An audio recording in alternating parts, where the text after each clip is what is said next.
Hi, I'm Tim Griffin, running for Lieutenant Governor, and it's good to be back in Magnolia today.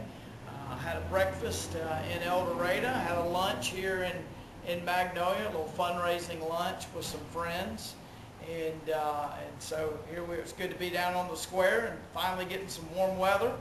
We're all over the state. We're spending a lot of our time in South Arkansas. As a lot of people may know, I grew up in Magnolia. My wife's from Camden. So we're spending a lot of time down here in the Golden Triangle, in addition to getting out all over the rest of the state. What kind of feedback are you getting about the Lieutenant Governor's office, particularly since the legislature is allowing it to lay dormant for these next few months? Sure.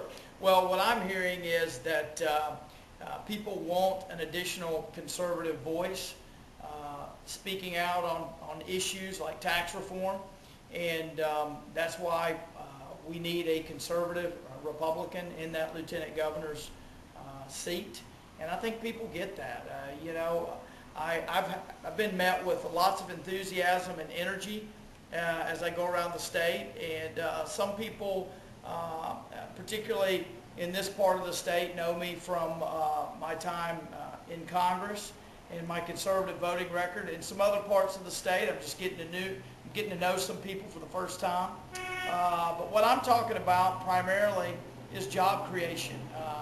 It's not unusual for politicians to say that they're for jobs. I like to joke that's like a human being say they're for food and water.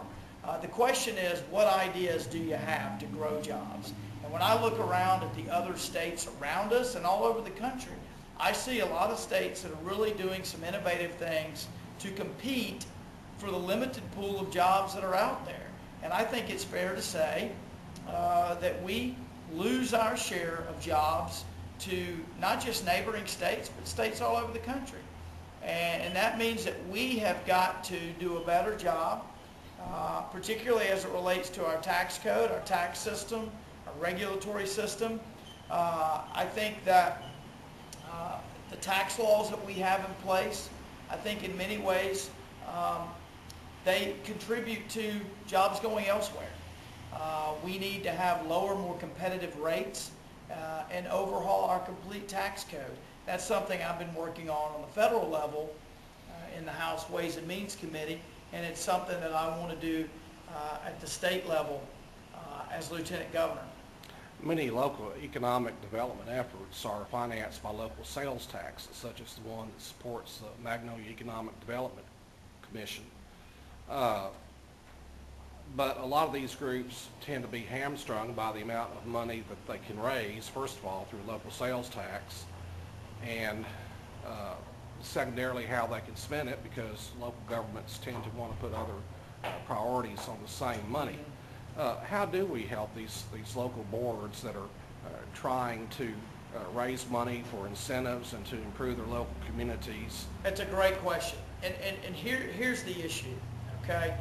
When you have an incentive-based approach to economic development, you are basically, and there will always be a certain amount of an incentive approach.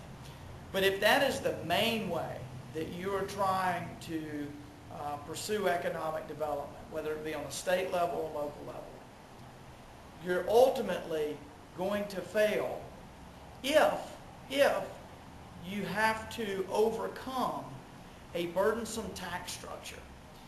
Because here's the thing. There are other states that have welcoming tax structures, welcoming regulatory structures, tort reform, for example, and they are very attractive to the jobs that we're trying to get. So when we start out having to offer incentives to companies to try to keep them from going to another state that has a more favorable business environment, then we're starting behind the eight ball, so to speak, because we've got to give enough incentives to compensate for our burdensome tax code or our less than ideal tax code. So we start behind. And here's the other problem. Most jobs, yes, some jobs are created by big projects, and we should pursue those, don't get me wrong.